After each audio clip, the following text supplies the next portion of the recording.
ఊహించు వాటి కన్నా మరి సర్వము చక్కగా చేసే, సర్వము చక్కగా చేసే. భక్తులారా స్మరించెదము ప్రభు చేసిన మేలులన్నిటినీ. భక్తులారా స్మరించెదము ప్రభు చేసిన మేలులన్నిటినీ. శ్రీ యేసే మన శిరసైయుండి మహాబలశూరుండు. శ్రీ యేసే మన శిరసైయుండి మహాబలశూరుండు.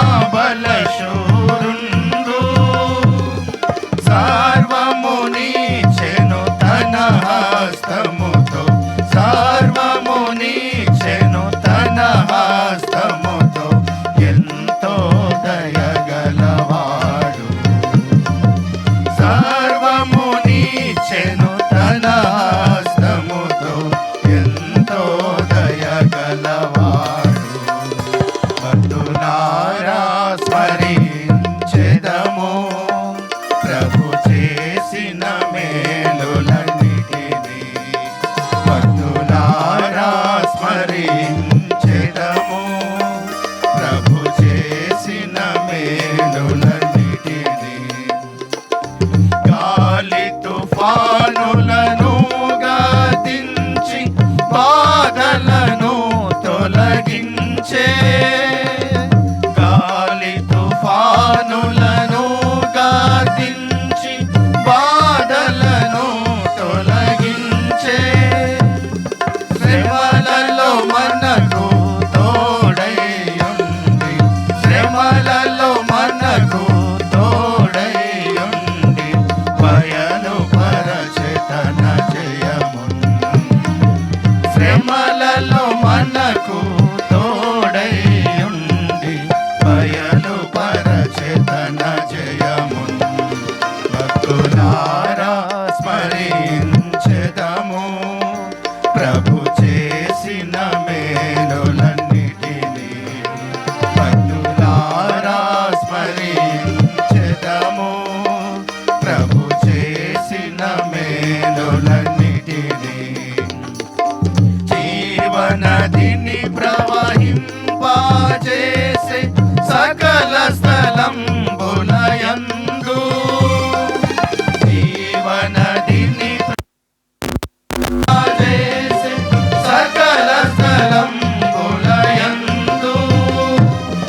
లేఖకు మించిన ఆత్మల తెచ్చే, లేఖకు మించిన ఆత్మల తెచ్చే ప్రభువే స్తోత్ర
ఈ భూమి యందు జీవించు కాలం బ్రతికెదము ప్రభు కొరకే. ఈ భూమి యందు జీవించు కాలం బ్రతికెదము ప్రభు కొరకే.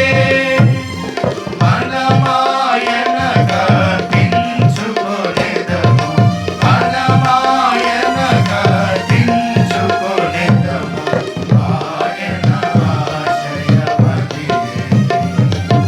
మనమాయన గర్తించుకొనెదము, ఆయన ఆశయమదియే. భక్తులారా స్మరించెదము ప్రభు చేసిన మేలులన్నిటినీ.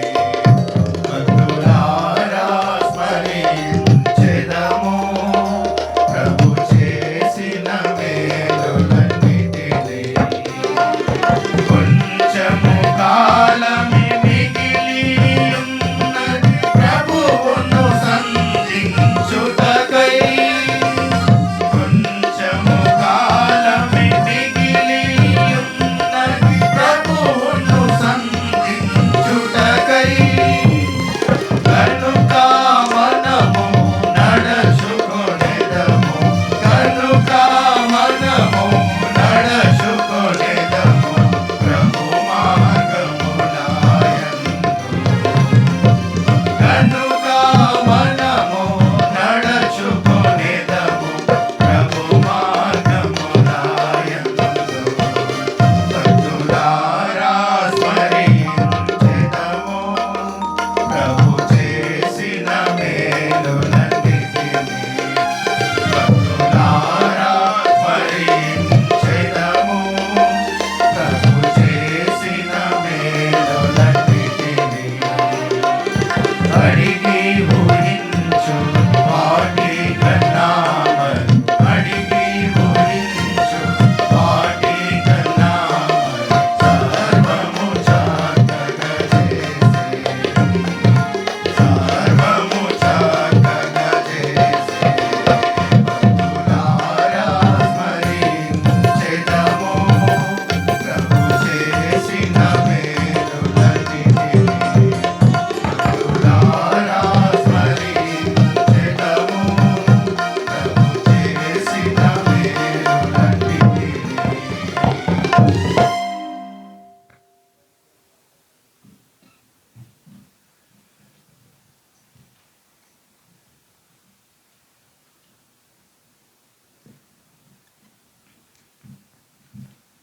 చేర్చబడిన పాటల్లో 10వ పాట పాడుకుంటాం, వర్ణింపలేను వివరింపలేను. ఆ సమయంలో ఈ పాట లేచినోడు పాడుకుంటాం. అప్పుడు ఈ సమయం ముందుకు రావడానికి ప్రయత్నించాం.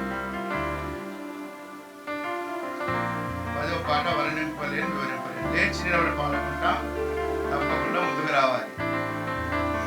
లేవండి.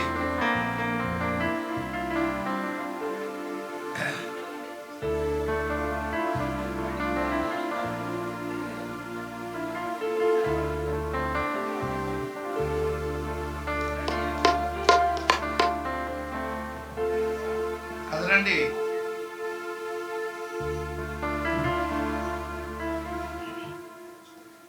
లేచినోడే పాడుకుంటాం. వర్ణింపలేను వివరింపలేను యేసయ్యా నీవు నాకు చేసిన మేలు. వర్ణింపలేను వివరింపలేను యేసయ్యా నీవు నాకు చేసిన మేలు. యేసయ్యా నీవు నాకు చేసిన మేలు. యేసయ్యా నీవు నాకు చేసిన మేలు.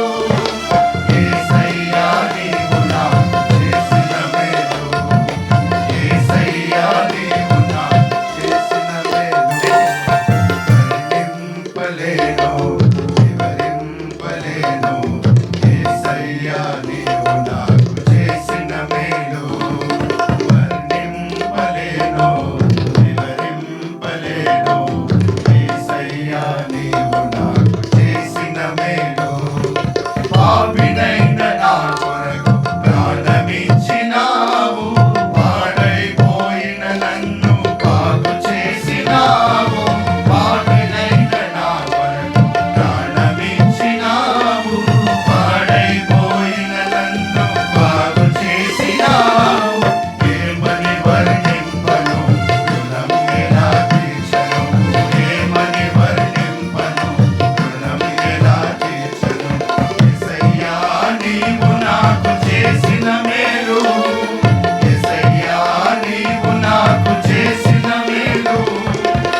సోదరుడు సామ్యూయల్, సహోదరి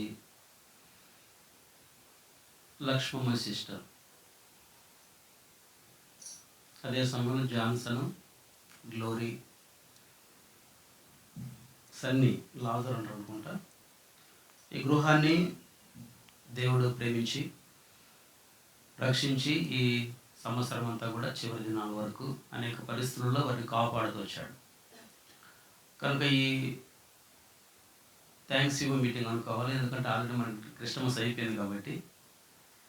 సామ్యూయల్ చిన్న సాక్ష్యం చెప్తారు వచ్చి, ఆ తర్వాత మనము దేవుని యొక్క వాక్యాన్ని మనము చూసుకొని ముగించుకుంటాము.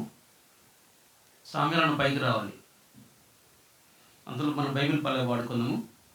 కుటుంబంలో దేవుడు ఏ విధంగా మేలు చేస్తూ వచ్చాడు. గతంలో సిస్టర్ కూడా ఆరోగ్యం బాగలేదు, థైరాయిడ్ ఆపరేషన్లో ఇంకా అనేక విషయాలు సహాయపడుతూ వచ్చాడు. దేవుడు ఎట్లా సహాయపడ్డాడని కొన్ని విషయాలను సాక్ష్యం చెప్తాడు. ఆ తర్వాత మనము దేవుని యొక్క వాక్యాన్ని కొన్ని లేఖన భాగాలు మనం జ్ఞాపకం చేసుకొని ఈ మీటింగ్ ముగించుకుంటాం. చేరి వచ్చిన వారందరూ కూడా చక్కని భోజన సాహసం కూడా సిద్ధం చేశారు.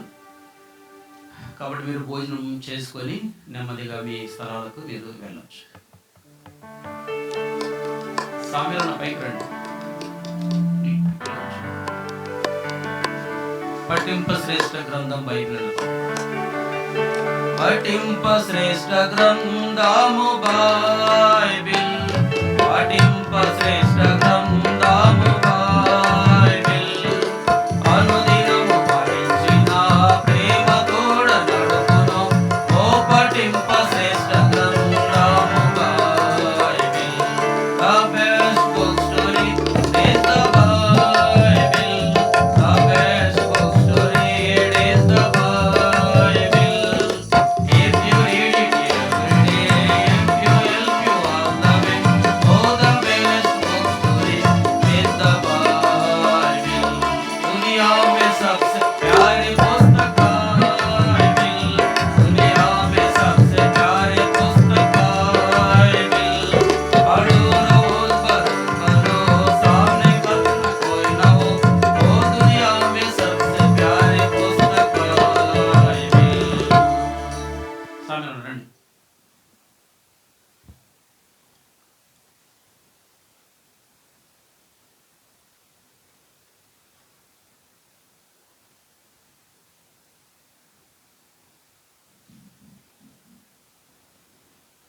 చిన్న ప్రార్థన చేసుకుందాం. మా ప్రియమైన తండ్రి, కృపగలిగిన దేవ, యేసుక్రీస్తు ప్రభుల వారి పరిశుద్ధ నామంలో స్తుతులు చెల్లించుకోవచ్చు. రాత్రికాల సమయంలో మీ పాద సన్నిధికి వస్తున్నాం. ఈ దినం కూడా జీవితంలో అనుగ్రహించి ఈ విధంగా నీ నామంలో చేరి వచ్చిన దాని కొరకై మీరు అనుగ్రహించినటువంటి కృపంతర కొరకై స్తుతిస్తూ వస్తుంటున్నాం. ప్రభువా, కుటుంబాన్ని జ్ఞాపకం చేసుకుని ఇంతవరకు మీ కృపలు భద్రపరుస్తూ వచ్చినారు. అందుకొరకై మరి చేసిన మేలను తలపరుచుకొనొచ్చు వందనాలు చెల్లిస్తూ యేసుక్రీస్తు ప్రభుల వారి పరిశుద్ధ నామంలో ప్రార్థించి వేడుకొనిచున్నాం తండ్రి. ఆమేన్.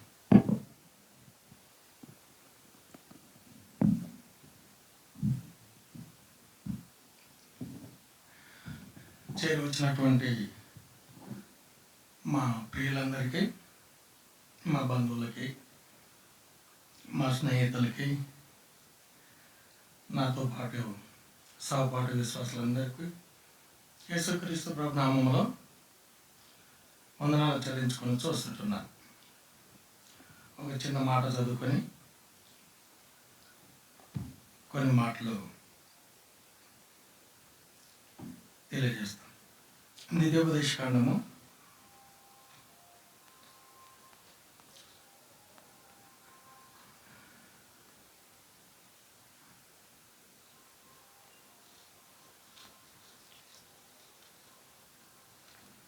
32వ అధ్యాయము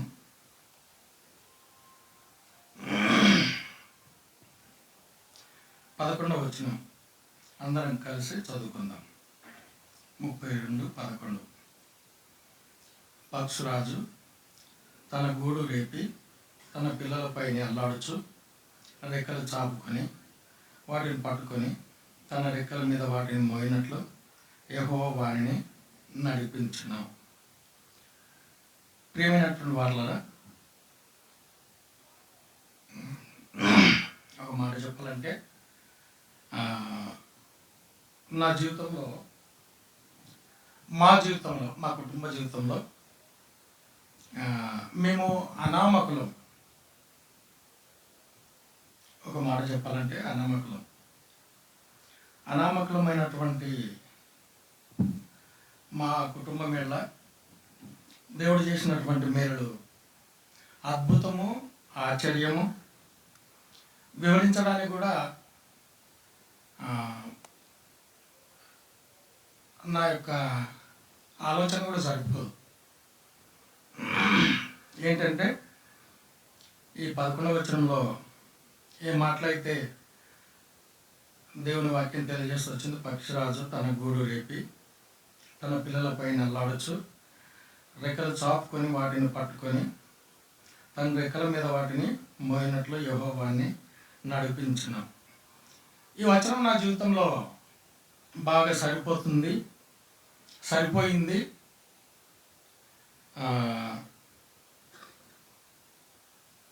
దేవుడు అట్లాగే నడిపిస్తున్నాడు కూడా.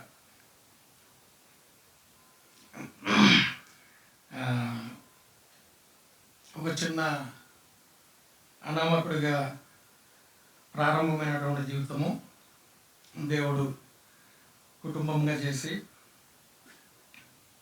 కుటుంబ జీవితంలో అనేక శక్తికి మించినటువంటి ప్రతికూలమైన పరిస్థితులు ఎన్నెన్నో దేవుడు అనుమతిస్తూ వచ్చినాడని తప్పకుండా చెప్పక తప్పదు. దేవుడే అనుమతించినాడు.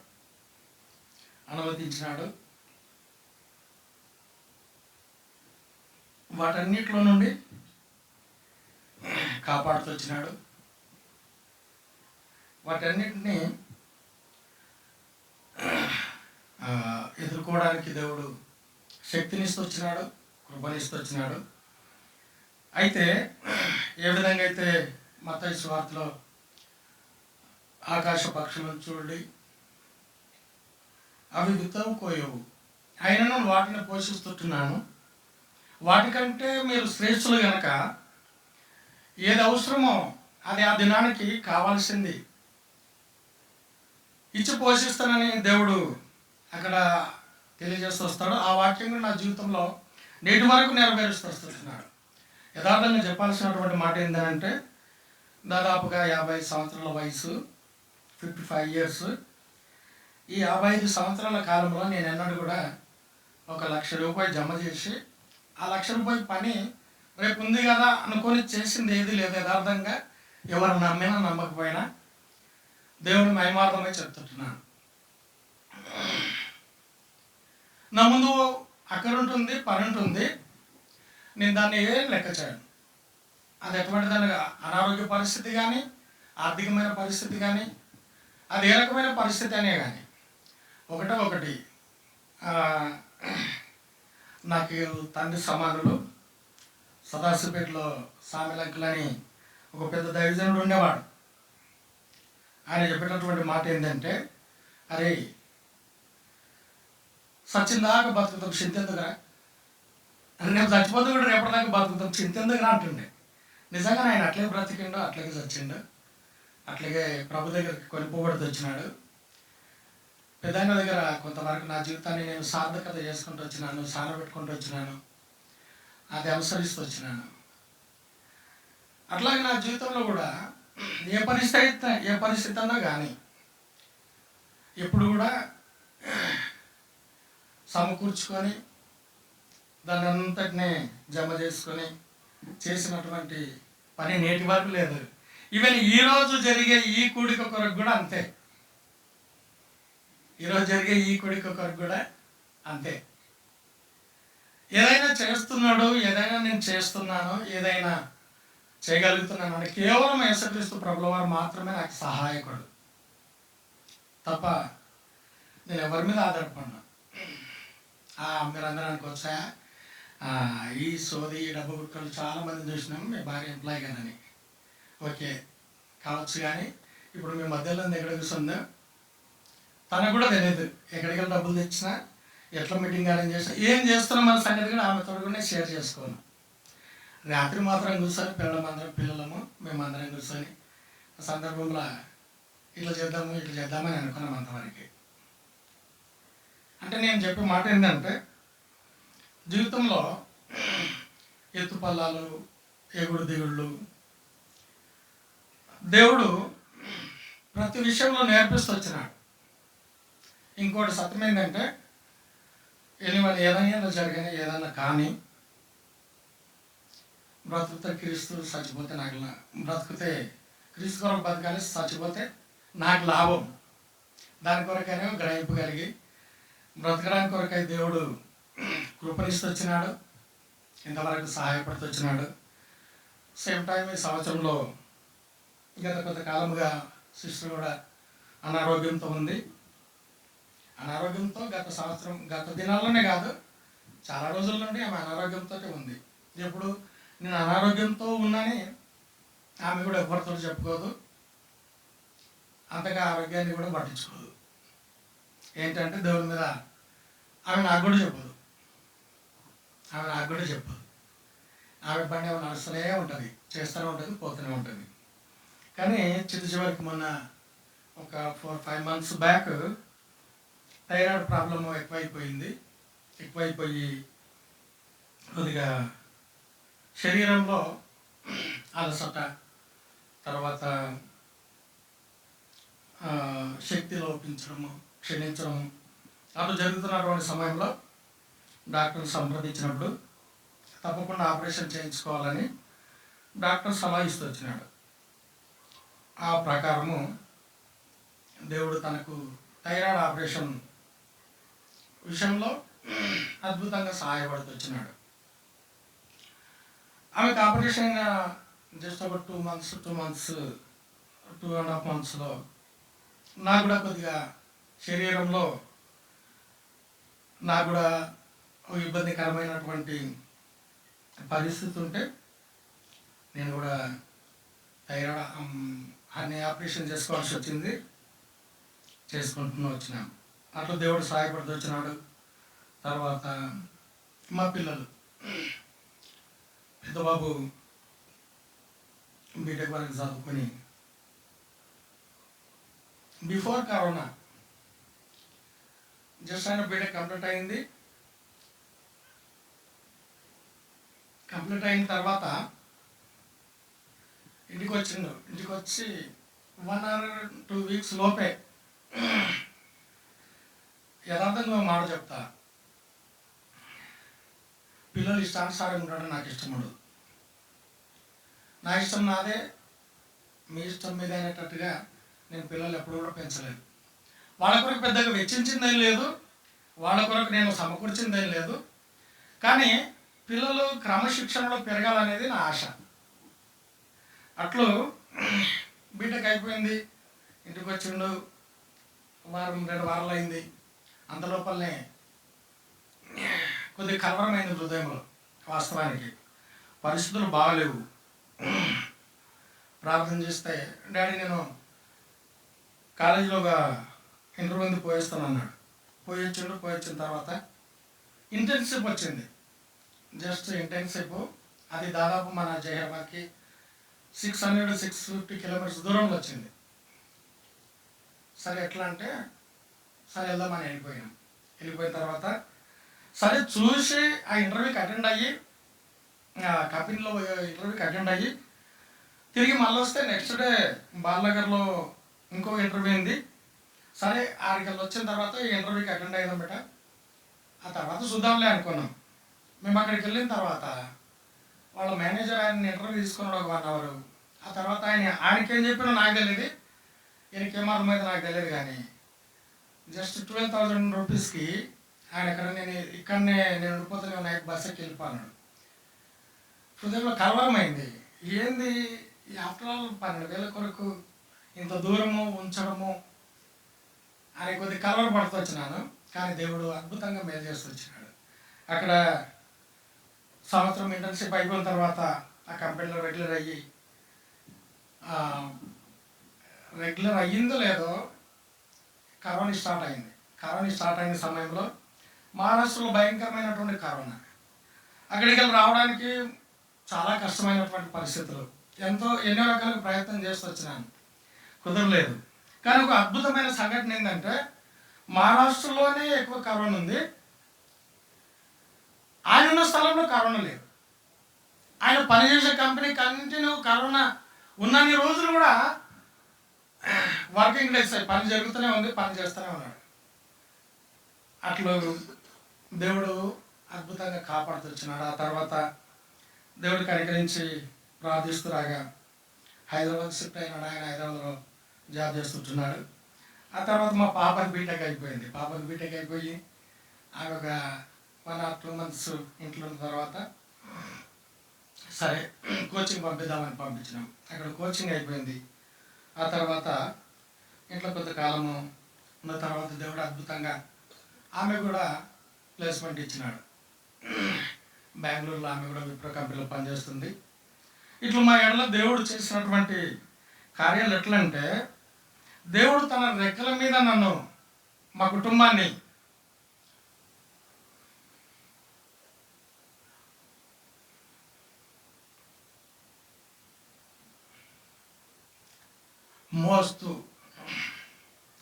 మోస్తూ ఉన్నాడు అనడానికి ఏమాత్రం కూడా సంకోచించకుండా ఈ మాటలు తెలియజేస్తూ వస్తుంటున్నాను. ప్రతి అవసరము ప్రతి ఎక్కర దేవుడు మా పక్షాన్ని తీరుస్తూ ఇంతవరకు సహాయపడుతున్నాడు. సమయం ఎక్కువైపోయింది.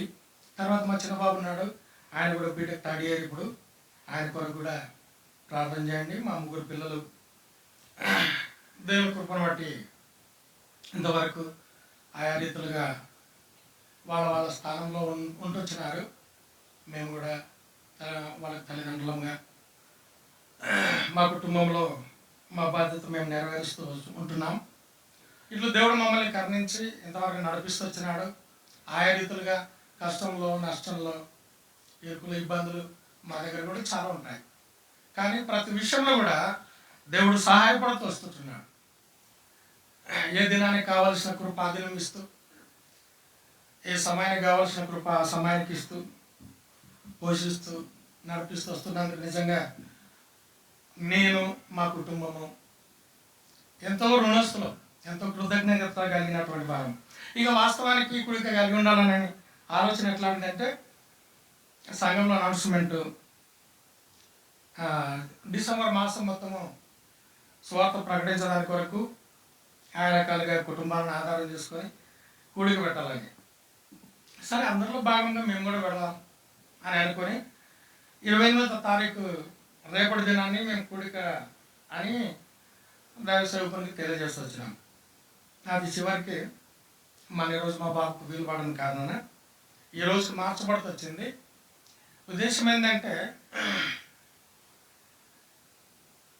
విశ్వాసులు, బంధువులు, రక్త సంబంధికులు, స్నేహితులు, నా యొక్క నిలవర్లు అందరితో కలిసి ఒక మాట చెప్పాలంటే పండుగ జరుపుకోవాలని ఆశ.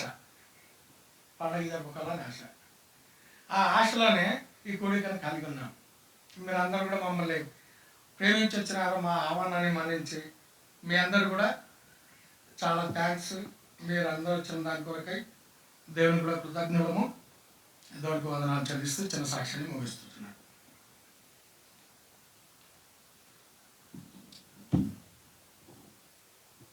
చిన్న ప్రార్థన చేద్దాము సాక్ష్యం కొరకే. ప్రియమైన తండ్రి, సజీవుడైన దేవ, మీకు వందనములు, స్తుతులు, స్తోత్రములు చెల్లించుకుంటున్నాం. మీ రక్తాన్ని ప్రోక్షించుకుంటున్నాం తండ్రి.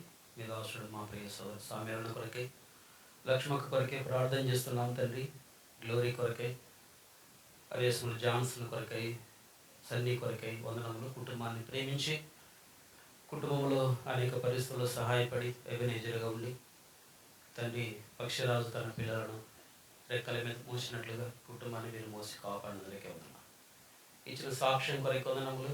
కొందరైనా ఆత్మీయంగా పురికొలు పడడానికి, విశ్వాసంలో ఎదగడానికి సహాయం గురించవలసిందిగా స్థుతిస్తున్నాం. సాక్ష్యం మీద ముద్రించు.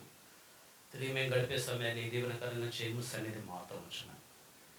యేసుక్రీస్తు ప్రభుల వారి అతి పరిశుద్ధ నామంలో ప్రార్థిస్తున్నాము తండ్రి, ఆమేన్. ఒక చిన్న చరణము పాడదాము. ఆ తర్వాత తొందరగానే ముగించుకుంటాము. మీరేమీ కంగారు పడద్దు.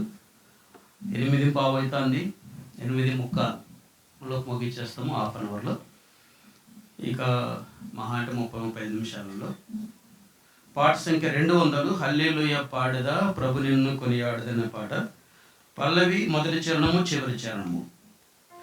పల్లవి మొదటి చరణము, వాగ్దానం ఇచ్చి నెరవేర్చువాడు నీవేంది. మొదటి చరణము, ఈ జీవిత యాత్రలో ఏమి సంభవించిన అని 2 చరణాలు మాత్రం పాడు.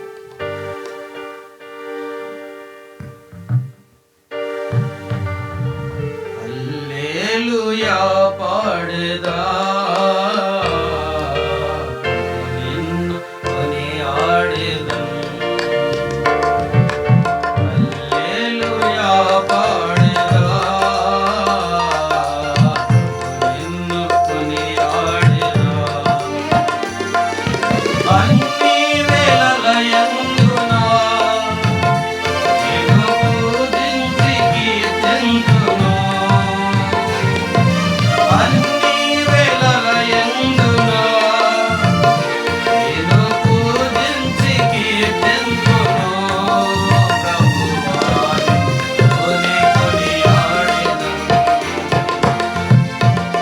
హల్లెలూయా పాడెదా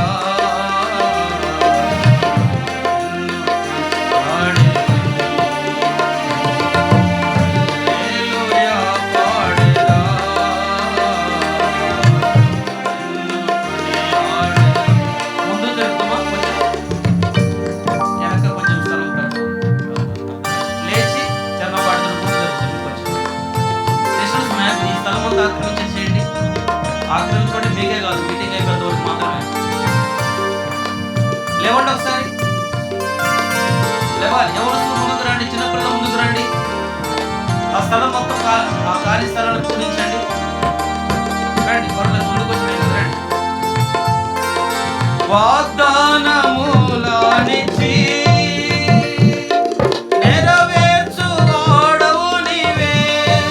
ఆ వాగ్దానములానిచ్చి వాడవు నీవే. నమ్మకమైన దేవా, నన్ను కాపాడువాడు నీవే. నమ్మకమైన దేవా,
దేవుని యొక్క లేఖన భాగం నుంచి కొన్ని మాటలు మనం చదువుదాము.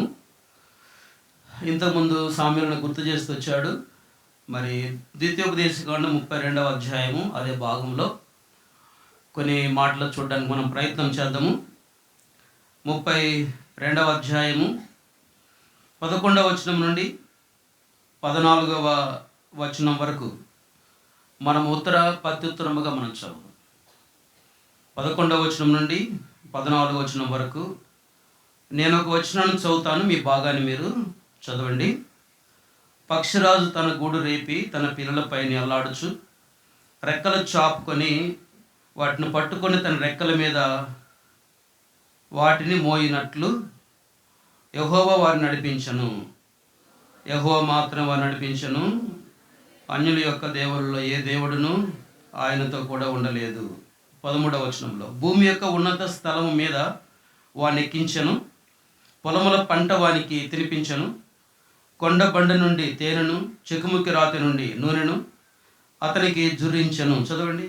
ఆవు మజ్జిగను, గొర్రె మేకల పచ్చి పాలను, గొర్రె పిల్లల కురువును, బాషాన పొట్టేళ్ల మేకలను, గోధుమల మెరికల సారమును నీకిచ్చేదను. నీవు త్రాగిన మద్యము ద్రాక్షరసం.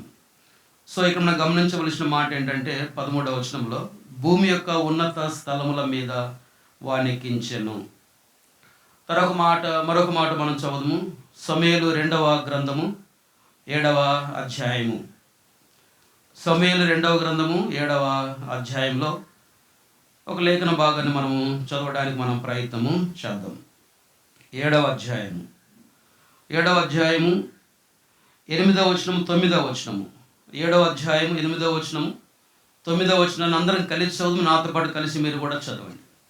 కాబట్టి నీవు నా సేవకుడు దావీదుతో ఇలాగ చెప్పుము, సైన్యముల అధిపతి యెహోవా నీకు సెలవిచ్చినది ఏమనగా, గొర్రెల కాపులోనున్న నిన్ను, గొర్రెల దొడ్డులో నుండి నిన్ను తీసి ఇశ్రాయేలును నా జనుల మీద అధిపతిగా నియమించి తిని, నీవు పోవు చోట్ల నెలను నీకు తోడై ఉండి నీ శత్రువులందరినీ నీ ఎదుట ఉండకుండా నిర్మూలం చేసి లోకములోని గనులైన వారికి కలుగు పేరు నీకు కలగజేసి ఉన్నాను. 10వ వచనం కూడా మనం చదువుదాము.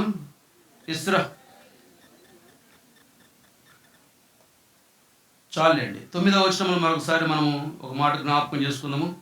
నీవు పోవు చోట్ల నెలను నీకు తోడై ఉండి నీ శత్రువులందరినీ నీ ఎదుట నిలవకుండా నిర్మూలం చేసి లోకంలోని గనులైన వారికి కలుగు పేరు నీకు కలగజేసి ఉన్నాను. దేవుడి మాటలు ఆశీర్వదించి మనకందరికి కూడా ఆధ్యాత్మికంగా మన అవసరత కొరకై ఆయన పంచిపెట్టును గాక. మనం ఎంతవరకు 2 సార్లు ప్రార్థన చేస్తూ వచ్చాము కనుక మరి మళ్ళీ ప్రార్థన చేస్తాం. మన సమయం అయిపోదు కాబట్టి మనం ఈ మాటలు మనం చూస్తున్నాము. సహజంగా మరి బీటీఎస్ సామ్యాలను అంటే మరి చాలామంది తెలుసు, ఈ ఏరియాలో తెలియని వారైతే ఉండకపోవచ్చు నాకు తెలిసి. ఎందుకు ఉండరంటే ఆయన ఎవరికి ఏం అవసరం ఉన్నా ఆయన దగ్గరికి వస్తే మాత్రం ఇన్వాల్వ్మెంట్ అవుతాడు. ఎవరికి ఏ అవసరం ఉన్నా నాకు తెలిసి అయితే ఆయన స్వభావం ఏంటంటే ఎవరికి అక్కరన్నా ఉంది, వారు మన మందిరానికి వచ్చినా మందిరానికి రాకపోయినా ఎవరైనా సరే ఒకవేళ ఏదైనా అవసరం ఉండి ఆయన దగ్గరికి వెళ్తే తప్పకుండా ఆయన తోసిన మాట సహాయం కావచ్చు, ఇంకా ఏదైనా కావచ్చు చేస్తాడు. తర్వాత ఎవరు ఏమి మీటింగ్లు కానీ ఏవైనా కలిగి ఉన్నట్లయితే పిలిస్తే తప్పకుండా అటెండ్ అవుతాడు. సో ఇంకొక విషయం ఏంటంటే మరి బీటీఎస్ సామ్యాలు నాకు దాదాపుగా మరి 21 సంవత్సరం నుంచి నాకు తెలుసు, 21 ఇయర్స్ బ్యాక్ నుంచి. ఎందుకంటే నేను జైరాబాద్కు రాకముందే అనేక సంవత్సరాల క్రితము ఆయన నాకు తెలుసు. ఎందుకంటే నేను వివాహం కాకముందు నేను యవనస్తుడిగా సేవా తరబిదులో సంగారెడ్డిలో ఉన్నప్పుడు 98లో నేను సంగారెడ్డిలో సేవకు వచ్చాను, హెబ్రోన్కి వచ్చాను, అక్కడి నుంచి సంగారెడ్డికి వచ్చాను. ఆయా ప్రాంతాలలో సేవ చేస్తున్న క్రమంలో మాసన్నపల్లిలో కూడా మరి కలిహేర్ మాసన్నపల్లిలో కూడా నేను మరి పరిచర్య స్టార్ట్ చేసాము. నేను మేర్ఖాన్పేటలో ఉన్నప్పుడు ఆ సమయాన లక్ష్మక్క తర్వాత సామ్యాల వాళ్ళ ఫ్యామిలీ కలిహేర్లో ఉండేవారు.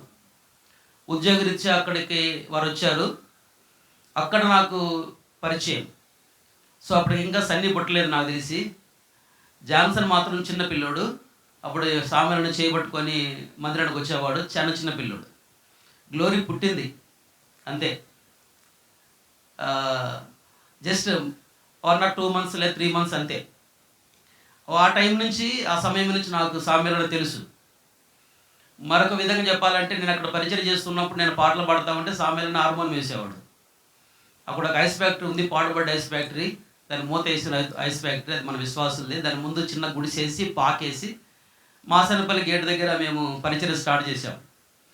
సో తర్వాత ఇప్పుడు మందిరం స్థలం కొన్నారు, పెద్ద మందిరం అయింది, తర్వాత సేవకులు ఉన్నారు అనుకోండి. ఆ సమయంలో ప్రయాసపడింది అయితే మేమే.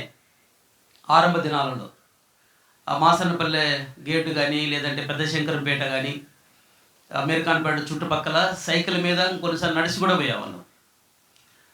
అట్లా దేవుని యొక్క పనిలో, పరిచర్యలో అప్పుడు నాతో బాగా కలిసి పరిచర్య చేసేవాడు. దేవుడు ఆయన కొన్ని మంచి, అంటే తలాంతులు దేవుడు ఇచ్చాడు. మంచిగా పాటలు పాడగలడు, దేవుడు ఇచ్చిన వరం అనుకోండి అది. అందుకని నేను చాలాసార్లు బయటికి మీటింగ్ వెళ్ళినప్పుడు నేను పాటలు పాడేదానికి ఆయన్నే పిలుస్తాను. ఎందుకంటే ఆయన ఏదో ఘనపరచన ఉద్దేశం కాదు, కానీ మనము అందరూ అంటే రకరకాల సమాజం వాళ్ళు బయట పాటలు వింటూ ఉంటారు కాబట్టి, మనం బయటకు వచ్చిన తర్వాత పాట సరిగా పాడకపోతే ఇలా సరిగా పాటలు కూడా రావనుకుంటారు. ఆ ఉద్దేశంతోనే నేను చాలాసార్లు పిలుస్తున్నాను. కొంతమంది అనుకోవచ్చు ఆయన్నే పిలుస్తాడని. అది దైవ సేవకుని తెలుసు, ఎవరిని ఎక్కడ వాడుకోవాలన్న సంగతి దైవ సేవకుని తెలుసు. చాలామందికి ఆ విషయాలు అర్థం కాకపోవచ్చు. తర్వాత ఆ దినాల్లో చక్కగా హార్మోనియం వేసేవాడు. దేవుని పరిచర్య పని అంటే మరి ముందే ఉంటాడు సహజంగా. 55 ఏళ్ళ వయసు వచ్చిన ఇప్పటికి కూడా ఏదైనా దేవుని పని అంటే మాత్రం వెనుకం పోడు సహజంగా. అది ఎందుకు ఈ మాట చెప్తున్నానంటే, నాకు ఇప్పటి నుంచి కాదు, మరొక విధంగా చెప్పాలంటే, ఈ జహీరాబాద్కు నేను రావడానికి కూడా ఒక రకంగా ఫస్ట్ ఆయన నాకు కాల్ చేశాడు. నేను రాయలసీమ ప్రాంతంలో ఉన్నప్పుడు 7 సంవత్సరాలు తెలంగాణలో ఉన్నాను. తర్వాత రాయలసీమ, ఆఫ్టర్ మ్యారేజ్ రాయలసీమకి వెళ్ళిపోయాను. 18 years రాయలసీమలో గడిచిపోయింది. జస్ట్ అంత 18 సంవత్సరాలంతా కూడా 3 సంఘాలలో ఉన్నా. ఒక విధంగా చెప్పాడు 2 సంఘాలే. హిందూపురంలో జస్ట్ 2 years మాత్రం ఉన్నా. మరి మైలవరం డ్యాము, మైదుగురు అనే ప్రాంతంలో ఒక దగ్గర 10 ఏళ్ళు, ఒక దగ్గర 5.5 సంవత్సరము. సో అక్కడి నుంచి ఇక్కడికి దేవుడు రావడానికి దేవుడు సహాయపడదొచ్చాడు. నాకు ఫోన్ చేశాడు. నేను గుర్తున్నాను అంటే, నాకు తెలుసు తమిళలో బాగా నాకు పరిచయము. మరి మీకు ఒకవేళ మీరు అన్నారు కదా తెలంగాణ గురించి వాగ్దానం ఉందని, మరి తెలంగాణ విషయం ఏమైంది, మళ్ళీ రావా అని ఫోన్ చేసాడు. సరే ప్రార్థన చేయండి అని, ఒకళ్ళు దేవుని చిత్తం అయితే చూద్దాము అని చెప్పారు. సో తర్వాత దేవుడు నాతో కొన్ని విషయాలు మాట్లాడిన, మా వ్యక్తిగతంగా మా కుటుంబ దినభాగంలో, దాన్ని బట్టి మేము రావాల్సి వచ్చింది. ఇప్పుడు దాదాపుగా ఇది 5th year రన్నింగ్ అవుతా ఉంది. ఎందుకు ఈ మాట చెప్తున్నానంటే, నేనే చెప్పాం అంటే సామెలను ఒక మీటింగ్ పెట్టుకుంటే బాగుంటుంది అన్నప్పుడు ఆయన కూడా అందరితో పాటు అందరిలో భాగంగా పెట్టుకుందాం అనుకున్నాడు. కానీ బిఫోర్ క్రిస్టమస్ కుదరలేదు. సో ఎలాగో ఇక ఈ ఇయర్ ఎండింగ్లో ఉన్నాము కాబట్టి, పైగా నాకు తెలిసిన కాడికి వారి కుటుంబంలో దేవుడు ఎన్నో గొప్ప కార్యాలు చేశాడు నాకు తెలుసు కొన్ని విషయాలు. కనుక థ్యాంక్స్ గివ్ మీటింగ్ మనం పెట్టుకోవచ్చు అనే ఉద్దేశంతో ఈ మీటింగ్ కలిగి ఉన్నారు. తర్వాత నేనే సాయంకాలం ఫోన్ చేసి చిన్న సాక్ష్యం కూడా చెప్తే బాగుంటుందని నేనే ఆయన ప్రేరేపించాను. ఆయన చెప్తానని లేదు, నేనే చెప్పాను కొన్ని మాటలు చెప్తే బాగుంటుంది. సరే ఏదేమైనప్పటికీ మనం 2 సందర్భాలు మనం చదువుతూ వచ్చాము దేవుని యొక్క లేఖన భాగాలలో. అది ద్వితీయోపదేశకాండము 32వ అధ్యాయము 11వ వచనం నుండి కొన్ని మాటలు మనం చదువుతూ వచ్చాము. తర్వాత సమూయేలు 2వ గ్రంథము 7వ అధ్యాయము మరి 9, 10 వచనాలు కూడా చదువుతూ వచ్చాము. సో సందర్భాలు మనం గమనించినట్లయితే, ఒక సందర్భమేమో యాకోబు గురించి చెప్పబడింది, అనగా ద్వితీయోపదేశకాండం 32వ అధ్యాయము, ఆ అధ్యాయం అంతట్లో కూడా యాకోబును ఉద్దేశించి చెప్పిన మాటలు అవి. తర్వాత 2వ సమూయేలు గ్రంథము 7వ అధ్యాయము, ఆ అధ్యాయం అంతా కూడా దావీదును ఉద్దేశించి చెప్పిన మాటలు అవి. 2 సందర్భాలు మనం చదువుతూ వచ్చాము. సో ఈ కూడికలో ప్రభు నాకు ఇచ్చిన మొదటి లేదా ముఖ్య తలంపు ఏంటంటే, దేవుడు ఒక వ్యక్తిని హెచ్చించాలంటే ఏ బ్యాక్గ్రౌండ్ అవసరం లేదంటే మన తల్లిదండ్రులు పెద్ద అంటే డబ్బున్న వాళ్ళై, ధనవంతులై, లేదా బాగా చదువుకున్న వారై, బాగా ల్యాండ్ ఉన్నవారై ఉండవలసిన అవసరం లేదు. దేవుడు ఒక వ్యక్తిని హెచ్చించాలంటే మరి మన యొక్క వెనక స్థితిని దేవుడేమి చూడు. సామెలను కుటుంబ విషయంలో కూడా నాకు తెలిసి మరి ఏమీ లేని స్థితిలో ఉన్నప్పుడు దేవుడు ఒక స్థితికి, ఒక స్థానానికి తీసుకొచ్చాడు. అందుకని ఆయన భాగాన్ని కూడా చదివిస్తూ వచ్చాడు. సో ఒక విధంగా యాకోబు పరిస్థితి అదే, దావీదు పరిస్థితి కూడా అదే. వాస్తవానికి యాకోబు గురించి మనకు బాగా తెలుసు. మరి యాకోబు విషయంలో దేవుడు ఒక ప్రణాళిక, ఒక ఉద్దేశము కలిగి ఉన్నట్లుగా ఆయన ఇంకా గర్భంలో ఉండగానే రిబ్కాకు ఆ విషయం దేవుడు తెలియజేస్తూ వచ్చాడు. అయినా కూడా తన సొంత జ్ఞానం మీద ఆధారపడి తన అన్న దగ్గర జ్యేష్ఠత్వ హక్కును, తన తండ్రి దగ్గర ఆశీర్వాదాన్ని తీసుకున్నాడు. కానీ వాటిని అనుభవించింది ఏమీ లేదు. ఆఖరికి బెయేర్షెబాను వదిలేసి హారానుకు కట్టుబట్టలతో ఏమీ తీసుకొని పోకుండా ఖాళీ చేతులతో మరి యాకోబు పోవలసి వచ్చింది. ఉద్దేశం ఏంటంటే, ఎప్పుడు దేవుడు మనల్ని హెచ్చిస్తాడు, ఎప్పుడు దేవుడు మనల్ని ఆశీర్వదిస్తాడంటే మనం జీరో స్థాయికి వచ్చినప్పుడు. ఒక విధంగా యాకోబు జీవితంలో ఒక జీరో స్థాయికి వచ్చాడు. అంటే అంతగా ప్రేమించిన తల్లి అయిన రిబ్కాకు దూరం అయిపోయాడు, తండ్రికి దూరం అయిపోయాడు, ఇస్సాకుకు ఆస్తిపాస్తులకు దూరం అయిపోయాడు, సమస్తానికి దూరం అయిపోయి ఖాళీ చేతులతో, కట్టుబట్టలతో ఒక విధంగా ప్రాణాన్ని అరచేతిలో పెట్టుకొని తను బెయేర్షెబా నుండి హారానుకు పారిపోవలసి వచ్చింది. సో యాకోబు పారిపోతూ ఉన్నప్పటికీ యాకోబు ఎడల దేవుని యొక్క సంకల్పం వేరే, దేవుని యొక్క ఉద్దేశం వేరే. సరే, ఆయన హారానికి వెళుతున్న క్రమంలో ఒకానొక స్థలానికి వచ్చిన తర్వాత బేతేల్ అని చెప్పబడింది. అక్కడ నిద్ర వచ్చింది, చీకటి పడింది, పడుకున్నాడు, ఒక రాయి తీసుకున్నాడు, తలగడగ చేసుకున్నాడు, నిద్రించాడు. సహజంగా ఇంట్లో యాకోబు ఎంతో సుకుమారంగా పెరిగాడు చెప్పాలంటే. ఎందుకంటే ఎప్పుడు తల్లితో పాటు ఉండేవాడు. అందుకనే రిబ్కా యాకోబుని ప్రేమించింది, మరి ఇస్సాకు ఏశావును ప్రేమించాడు. వాక్యం చదువులకు అందరికీ తెలుసు. నేను ఒక లేఖన భాగం చూపిస్తే సమయం జరిపేది కాబట్టి మీకు కొన్ని విషయాలు చెప్తూ ఉన్నాను. తర్వాత అంత సుఖంగా పెంచబడిన యాకోబు కఠినమైన పరిస్థితి గుండా వెళ్ళవలసి వచ్చింది, కఠినమైన శ్రమ గుండా వెళ్ళవలసి వచ్చింది, కఠినమైన బాధ గుండా వెళ్ళవలసి వచ్చింది. అంతగా యాకోబును తల్లి ప్రేమించేది. కానీ హారానికి పంపిస్తూ ఒక మాట చెప్పేది. ఏమనంటే, నీ అన్న కోపం నీ మీద చల్లారిన తర్వాత నేను మళ్ళీ నేను పిలిపిస్తానని చెప్పింది. ఇక పిలిపించలేదు. అసలు రిబ్కా ముఖాన్ని యాకోబు చూసిందే లేదు. నా భాష మీకు అర్థమైందా? అటువంటి కష్ట పరిస్థితిని యాకోబు ఎదుర్కొంటూ వచ్చాడు. సరే, తర్వాత యాకోబు ఖాళీ చేతులతో హారానికి వెళ్ళిపోయాడు. 20 సంవత్సరాలు గడిచిపోయింది హారానులో. ఆ తర్వాత మరి భార్యలు, పిల్లలు, ఒక పెద్ద కుటుంబముగా మార్చబడతా వచ్చింది. సో ఎక్కడైతే బేతేలులో దేవుడు కలుసుకుంటూ వచ్చాడో, నాకు తెలిసి ఈ 32వ అధ్యాయంలో ద్వితీయోపదేశకాండంలో దేవుడు చెప్పిన మాటలు ఆ సందర్భాన్ని ఆయన మనసులో, ఆయన ఉద్దేశంలో ఉంచుకొని ఈ 32వ అధ్యాయంలో యాకోబు గురించి ఆయన చెప్పినాడని నా ఇంటెన్షన్. ఎందుకంటే పాడైన స్థలంలో, ఎడారిలో నేను అతన్ని కనుగొని పరామర్శించి పోషించి హెచ్చించానని దేవుడు చెప్పిన మనం చదువుతాం. మనం రండి ఇప్పుడు కొన్ని లేఖన భాగాలు మనం చదివేదానికి ప్రయత్నం చేద్దాం. ద్వితీయోపదేశకాండము 32వ అధ్యాయము. ద్వితీయోపదేశకాండం 32వ అధ్యాయము. 32వ అధ్యాయము 9వ వచనం మనం చదివినట్లయితే 9వ వచనంలో, యెహోవా వంతు ఆయన జనమే, ఆయన స్వాస్థ్య భాగము యాకోబే. అరణ్య ప్రదేశములోను భీకర ధ్వని గల పాడైన ఎడారిలోను వాని కనుగొని ఆవరించి పరామర్శించి తన కనుపాప వలె వాని కాపాడెను. కాబట్టి ఏమని చెప్పబడింది? ఆయన స్వాస్థ్య భాగము యాకోబే, అరణ్య ప్రదేశంలోను భీకర ధ్వని గల పాడైన ఎడారిలోను వాని కనుగొని ఆవరించి పరామర్శించి కనుపాప వలె. కాబట్టి యాకోబు గురించి చెప్పిన మాటలు ఇవి. సో యాకోబు గురించి దేవుడు చెప్తూ, మరీ ముఖ్యంగా ఎక్కడైతే బేతేలులో యాకోబుకు ప్రత్యక్షమయ్యాడో, ఎక్కడైతే బేతేలులో యాకోబుతో దేవుడు మాట్లాడుతూ వచ్చాడో, ఎక్కడైతే యాకోబుతో దేవుడు వాగ్దానం చేస్తూ వచ్చాడో, ఆ వాగ్దానం చేసిన సమయం అనగా ప్రత్యక్షతను కనపరుస్తూ వచ్చాడో, ఆ సందర్భాన్ని యాకోబు జ్ఞాపకం చేస్తూ ఉన్నాడు. నువ్వు ఒకనొక సమయంలో కుటుంబాన్ని, నీ తల్లిదండ్రులు వదిలిపెట్టేసి, ఆస్తిపాస్తులు వదిలిపెట్టేసి, ఖాళీ చేతులతో నువ్వు ప్రాణ భయం చేత నీ అరిచేతిలో ప్రాణం పెట్టుకొని పాడని ఎడారులో బేకర బరిగల స్థలంలో నువ్వు ప్రయాణిస్తూ ఉన్నప్పుడు, సంచరిస్తూ ఉన్నప్పుడు, భయాందోళనతో భయభీతో ఉన్నప్పుడు అక్కడ నేను కనుగొన్నాను, నిన్ను పరామర్శించాను, నేను నిన్ను కలుసుకున్నాను, కనుపాపలే కాపాడుతొచ్చాను. అంత మాత్రమే కాకుండా ఏ విధంగా ఒక పక్షిరాజు తన పిల్లలను ఆ యొక్క రెక్కల మీద మోస్తాదో అట్లా నేను మోసానని చెప్పాడు.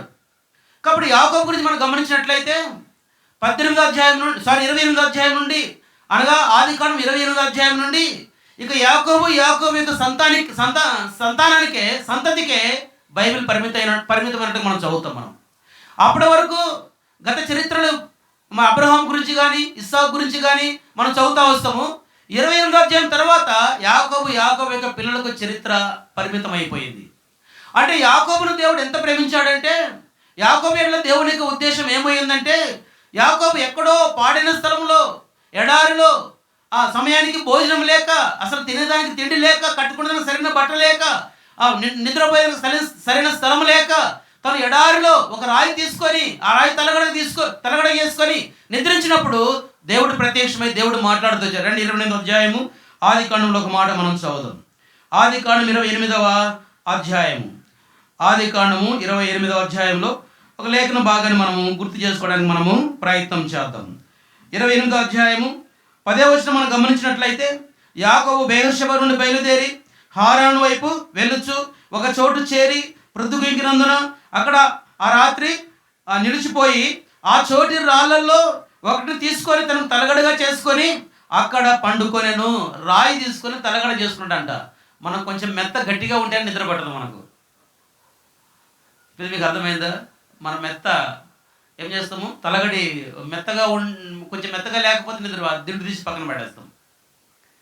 అంటే యాకోబు ఎంత అలిసిపోయి ఉన్నాడంటే, సాధ్యమైనంత వరకు పొద్దుగుంకేలోపు తన అన్నకు ఆ యొక్క బెయేర్షెబాకు ఎంత దూరంగా పారిపోతే అంత మంచిది అనుకున్నాడు యాకోబు.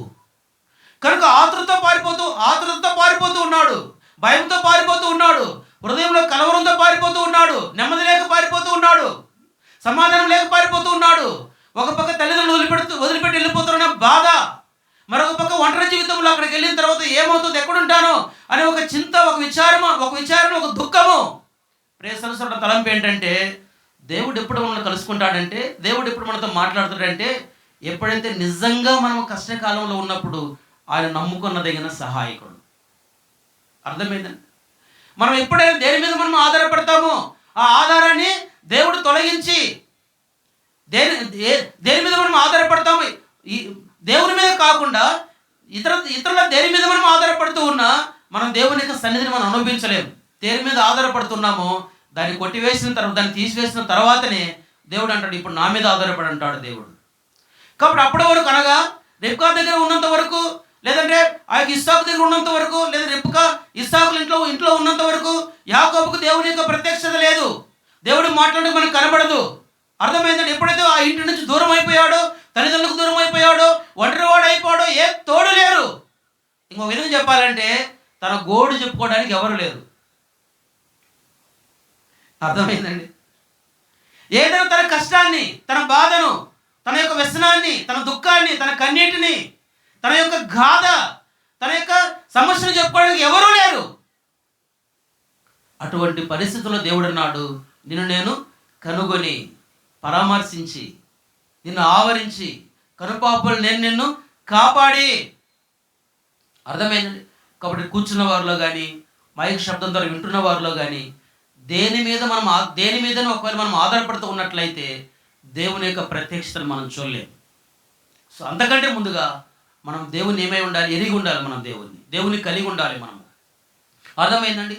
దేవుడు ఏమై ఉన్నాడో, దేవుడు మన కొరకు ఏం చేశాడో, ఆయన చెల్లించిన క్రయధనం ఏంటో, ఏ విధంగా మనం ప్రేమించాడో, మన కొరకు ఏ విధంగా ఆ పరలోకము దేవుడు భూలోకానికి అరుదించి మన కొరకే మనకు బదులుగా కలవరి శిలువలో ఆయన ప్రాణాన్ని అర్పించాడో, మన కొరకై పంచ గాయములు పొంది చేతుల్లో మేకులు, కాళ్ళలో చేల, ప్రక్కలో బల్లెము, తల మీద ముళ్ళ కిరీటము, మన కొరకై ఆయన పంచ గాయములు పొంది తన దేహం అంతా చారలుగా దున్నబడి, నిస్సహాయకుడుగా అవమానపరచబడి, హేళన చేయబడి, అర్థమైంది, ఆ యొక్క శాపగ్రాహిగా ఆ కలవరి శిలువలో ప్రభువైన యేసుక్రీస్తు వారు నీ కొరకే నా కొరకే సర్వ మానవాళి కొరకై ఆయన తన రక్తమంతా చిందించి చివరి బొట్టు వరకు ఆయన మరణించి సమాధి చేయబడి మరణం చేయించి తిరిగి లేచి మన కొరకు పరలోకాన్ని సిద్ధపరచాడు. ఆయన మాత్రమే దేవుడు. ఆయన తప్ప మరొక దేవుడు లేడని ఎవరు ఆయన ఆశ్రయిస్తారో వారికి ఆయన ప్రత్యక్షమవుతాడు. అర్థమైందండి?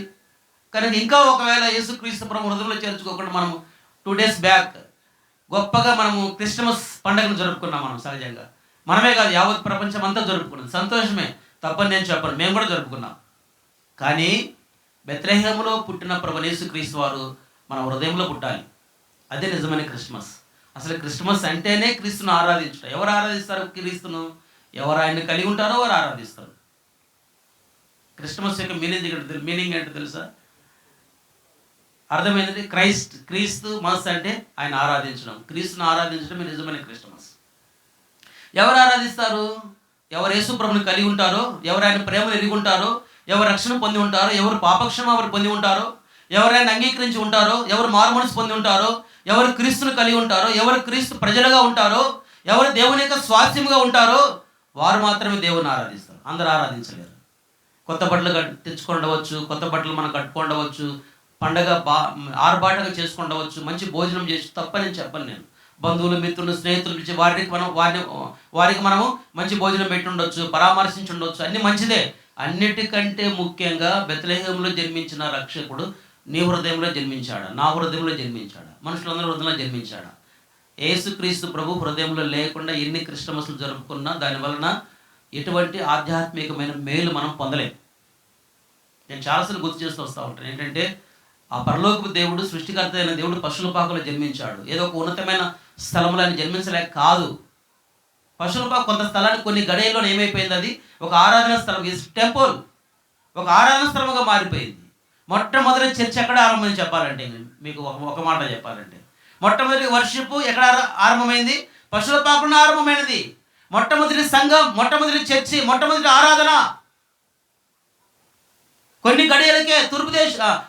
గడియలకే గొర్రెల కాపరులు ఆ రాత్రే పరిగెత్తుకుంటా వచ్చి దేవదూతలు వార్త చెప్పిన సమాచారం, ఇదిగో ప్రజలందరికీ కలుగు మహా సంతోషకరమైన సువార్తమానం నేను మీకు తెలియజేస్తున్నాను, నేడు దావీదు పడిన రక్షణ మీ కొరకే పుట్టిన నేను ప్రభు అయిన క్రీస్తు ఆ మాటలు విని వారు వచ్చి ఆ మాటలు తెలియజేసి ప్రభు యేసుక్రీస్తును ఆరాధించినప్పుడు వారి తర్వాత మరొకరు పశువుల పాక ఒక ఆరాధన స్థలము, ఒక టెంపుల్గా, ఒక దేవాలయముగా, దేవుణ్ణి ఆరాధించే స్థలముగా, ఒక మందిరముగా, ఒక చర్చిగా, ఒక సంఘముగా మార్చబడుతూ వచ్చింది. మన హృదయం కూడా పశువుల పాక లాంటి రోత హృదయం. ఎప్పుడైతే యేసుక్రీస్తు ప్రభు మన హృదయంలోకి వస్తాడో ఈ హృదయం ఆరాధన స్థలముగా మారుతుంది. అంతే. ఇంకా ఇప్పటి వరకు పశువుల పాక రోజు ప్రతి సంవత్సరం పశువుల పాక పెట్టుకుంటే మన జీవితం కూడా అట్లే ఉంటే ఏం ప్రయోజనము?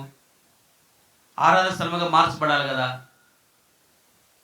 అర్థమైందండి?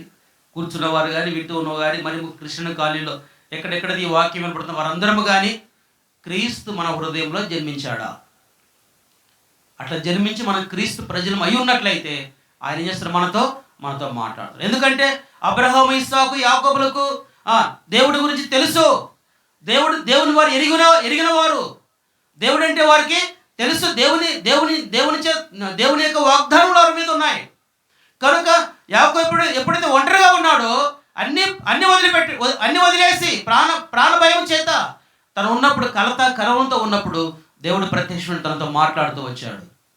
కనుక నేను నా జీవితంలో మాట్లాడమే కాదు, ఆయన్ను కనుగొని పరామర్శించి కనుపాప వలె కాపాడి భూమి యొక్క ఉన్నతమైన స్థితికి ఆయన్ను ఎక్కించాడంట. అంటే ఖాళీ చేతులతో, కట్టుబట్టలతో, ఇల్లు, తన యొక్క తల్లిని సమస్తాన్ని వదిలేసి ఒంటరిగా వెళుతున్న యాకోబు జీవితంలో ఒక ఉన్నతమైన స్థాయి తీసుకొచ్చాడు యాకోబును. ఈ రోజు వరకు దేవుని యొక్క వాక్యంలో యాకోబు గురించి ఉన్నంత చరిత్ర ఎవరి గురించి లేదు. అంతేకాదు, యాకోబుకు 12 మంది కుమారులు, వారిలో యూదాకు ఉన్నారు. ఆ యూదా గోత్రంలో నుండి ప్రభు యేసుక్రీస్తు వారు భూలోకానికి ఆ పరలోకపు దేవుడే యాకోబు సంతతిలో నుంచి, యాకోబు గోత్రం నుంచి భూమి మీద జన్మించాడు. ఎంత ఉన్నతమైన ప్రణాళిక! పారిపోతున్న పరిస్థితి ఏంటి? అర్థమైందండి? ఏమీ లేని స్థితిలో పారిపోతున్న పరిస్థితులలో అటువంటి వ్యక్తిని ఆయన ఏం చేశాడు? వెతికి కనుగొని పరామర్శించి పోషించి ఉన్నతమైన స్థాయికి తీసుకొచ్చాడు. దావీదు స్థితి కూడా అంతే. మనం చదివాక దావీదు విషయంలో ఒక లేఖన బాగానే మనం చదువు. నేను ముగిస్తాను చెప్పాను కదా, చెప్పడానికి చాలా ఉంది. కానీ ఒకటే మనం గుర్తుపెట్టుకునే విషయం ఏంటంటే, దేవుడు మనం ఆశీర్వదించాలంటే, హెచ్చించాలంటే మన బ్యాక్గ్రౌండ్ అవసరం. దాన్ని దేవుడు చూడు. మన తల్లిదండ్రులు, మనం కొంతమంది యవనస్తులు అంటూ ఉంటారు, మీరు మాకేం సంపాదించారు? అర్థమైందండి? ఈ తల్లిదండ్రులు ఏమంటారు, మా తల్లిదండ్రులు మాకేం సంపాదించిన అంటూ ఉంటారు వీళ్ళు కదండి. ఏం అవసరం లేదు. అర్థమైంది. ఒకవేళ నిజంగా దేవుని యొక్క భయము, దేవుని యొక్క భక్తి, దేవుని మనం ఉన్నట్లయితే ఒకానొక దినాన దేవుడే ఇచ్చిస్తాడు. యాకోబుకి ఏం బ్యాక్గ్రౌండ్ ఉంది? ఒంటరిగా ప్రాణాపాయ స్థితిలో ఖాళీ చేతులతో, కట్టుకునే దానికి సరిగా బట్టలు కూడా లేక ఖాళీ చేతులతో పారిపోతున్న యాకోబు విషయంలో దేవుడు ఒక ఉన్నతమైన ప్రణాళిక, ఉద్దేశం కలిగి ఉన్నతమైన స్థాయికి, ఉన్నతమైన స్థితికి యాకోబుని తీసుకొచ్చి ఒక విధంగా చెప్పాలంటే యాకోబును మహారాజుగా చేశాడు. ఏమంటారు 32వ అధ్యాయంలో, ఇక మీద నువ్వు యాకోబు అనబడవు, నువ్వు ఇశ్రాయేలువే. యాకోబు అనగా మోసగాడు, ఇశ్రాయేలు అనగా రాకుమారుడుగా మార్చాడు. అర్థమైందండి.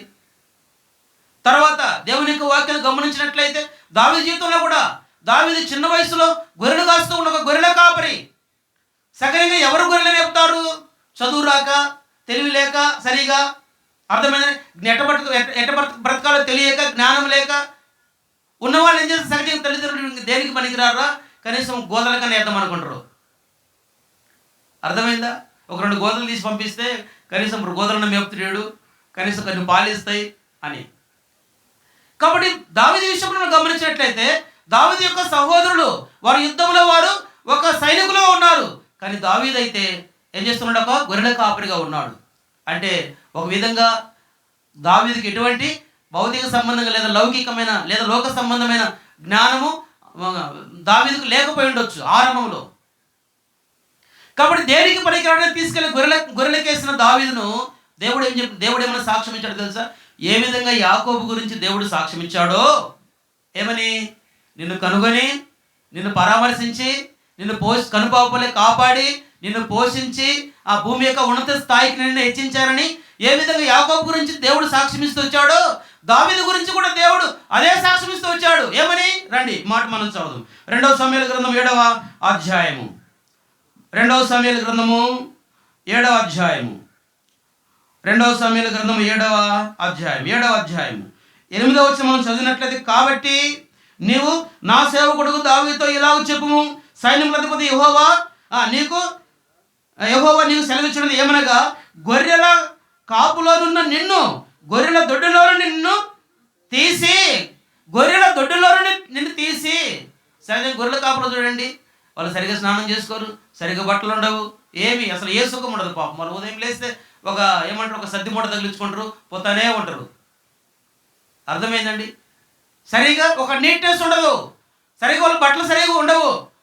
ఎక్కడో గొర్రెలతో పాటు అరణ్యంలో తిరుగుతూ ఉంటారు. అందుకని ఏమని దేవుడు దావీదుకు మరొక పని గుర్తు చేస్తుంటే, ఒకసారి గమనించు. ఆ ప్రవక్తను పంపించి చెప్తున్నాడు, దావీదుకి మాట చెప్పు, నా దాసుడు దావీదుకి ఈ విధంగా చెప్పు.